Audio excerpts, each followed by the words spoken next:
వచ్చే ఎన్నికల్లో తెలంగాణలో గెలిచేది భారతీయ జనతా పార్టీనేనట. కాంగ్రెస్ ప్రభుత్వాన్ని ఓడించి తెలంగాణలో బీజేపీ అధికారంలోకి రాబోతుందంట. బీఆర్ఎస్‌కి కూడా ఛాన్స్ లేదట. బీజేపీనే ఖచ్చితంగా తెలంగాణ రాష్ట్రంలో అధికారంలోకి వస్తది.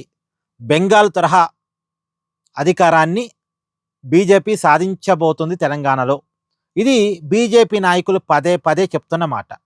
నితిన్ నబీన్ ఇప్పుడు తెలంగాణ పర్యటనలో ఉన్నారు.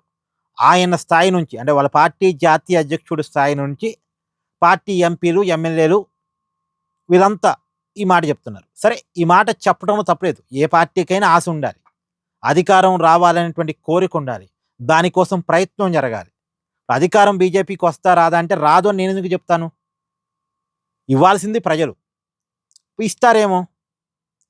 రాదు అని చెప్పడానికి నాకు అధికారం లేదు. కాకపోతే రావటానికి అంటే అధికారం చేపట్టటానికి చేయాల్సిన పనులేమి బీజేపీ చేయట్లేదు. అది మాత్రం చెప్తా. ఇప్పుడు అధికారం రావాలి అంటే ఆ ఊపు కనపడాలిగా, ఆ ప్రయత్నం కనపడాలిగా. ప్రయత్నం రూపం ఉంది. ప్రయత్నిస్తే అధికారం రావచ్చు కాక. నిజానికి బీజేపీకి ఇది ఒక మంచి అవకాశం. వచ్చే ఎన్నికల్లో కాంగ్రెస్ పార్టీని ఓడించి అధికారంలోకి వస్తే ఇక ఇక్కడ మంచి స్పేస్ ఉంటుంది. కానీ వచ్చే ఎన్నికల్లో బీజేపీ అధికారంలోకి రాకపోతే, ఒకవేళ మీద కాంగ్రెస్ మీద ఉన్న వ్యతిరేకత బీఆర్ఎస్‌కి పాజిటివ్‌గా మారి బీఆర్ఎస్ అధికారంలోకి వస్తే మరొకసారి ప్రాంతీయ పార్టీ అంటే ఆల్రెడీ బీఆర్ఎస్ అధికారాన్ని కోల్పోయిన తర్వాత కొంచెం డల్ అయింది. మళ్ళా ప్రాంతీయ పార్టీ పుంజుకుంటది. ఇప్పుడు 2028 ఎన్నికల్లో కూడా బీఆర్ఎస్ తిరిగి ఓడిపోయిందనుకోండి, ఇక బీఆర్ఎస్ పొలిటికల్‌గా నడవటం కష్టం. ఒక ప్రాంతీయ పార్టీ, అందులోనూ సానుభూతి ఆధారంగా పుట్టిన పార్టీ ఎక్కువ కాలం అధికారం లేకుండా మనుగడ కొనసాగించలేదు.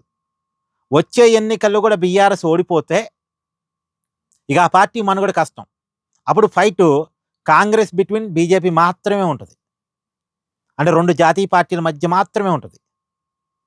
కానీ వచ్చేసారి బీజేపీ ఈ అవకాశాన్ని చేజార్చుకొని అంటే కాంగ్రెస్ వ్యతిరేకతని తమకు అనుకూలంగా మార్చుకోలేక అధికారాన్ని తెచ్చుకోలేకపోతే, అధికారాన్ని బీఆర్ఎస్ తెచ్చుకుందనుకోండి, మళ్ళా బీఆర్ఎస్ పుంజుకుంటది. అధికారం వచ్చిందంటే ఏ ప్రాంతీయ పార్టీ అయినా పుంజుకుంటది. ఆటోమేటిక్‌గా బీఆర్ఎస్ కూడా పుంజుకుంటది.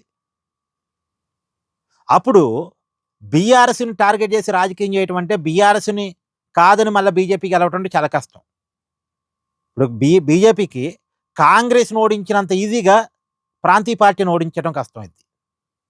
బీజేపీకి కాంగ్రెస్‌ని ఓడించడం ఈజీ. ప్రాంతీయ పార్టీని ఓడించడం కష్టం. ఎక్కడైనా ఇదే. ఆ ప్రాంతీయ పార్టీల మీద తీవ్రమైన వ్యతిరేకత వచ్చిన తర్వాత తప్ప మామూలుగా అయితే ప్రాంతీయ పార్టీని ఓడించడానికి చాలా ఇబ్బంది పడతా ఉంది. ఇప్పుడు మమతా బెనర్జీని చూడండి.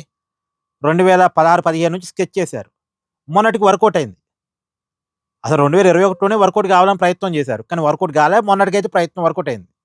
సో, ప్రాంతీయ పార్టీలని ఓడించడానికి బీజేపీ కొంత కష్టపడాల్సొస్తది. అందులోనూ సౌత్ ఇండియాలో ప్రాంతీయ పార్టీని ఓడించడం అనేది ఒక బిగ్ టాస్క్ బీజేపీకి. అండ్ నార్త్ ఇండియా వేరు, సౌత్ ఇండియా వేరు గదా! కాబట్టి ఇప్పుడు బీజేపీ చేయాల్సిందల్లా ఏందంటే, ఖచ్చితంగా తాము ఏదైతే అనుకుంటున్నారో, వచ్చే ఎన్నికల్లో బీజేపీ జెండా ఎగరేయాలని అనుకుంటున్నారో, దానికి తగ్గట్టుగా ప్రయత్నం జరగాలి. దానికి తగ్గట్టుగా స్కెచ్ ఉండాలి. బట్ ఆ స్కెచ్చు, ఆ ప్రయత్నం లేదు. అసలు బీజేపీలో నాయకుల్లోనే కోఆర్డినేషన్ లేదు.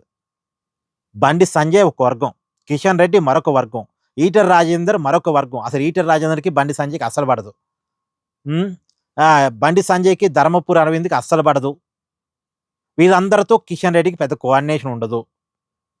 అంటే రకరకాల వర్గాలతోటి అధికారాన్ని ఎలా సాధిస్తారు? ఉమ్మడిగా వెళితేనే, లక్ష్యంతో వెళితేనే, ప్రయత్న లోపం లేకుండా వెళితేనే అధికారం సాధ్యమైద్ది.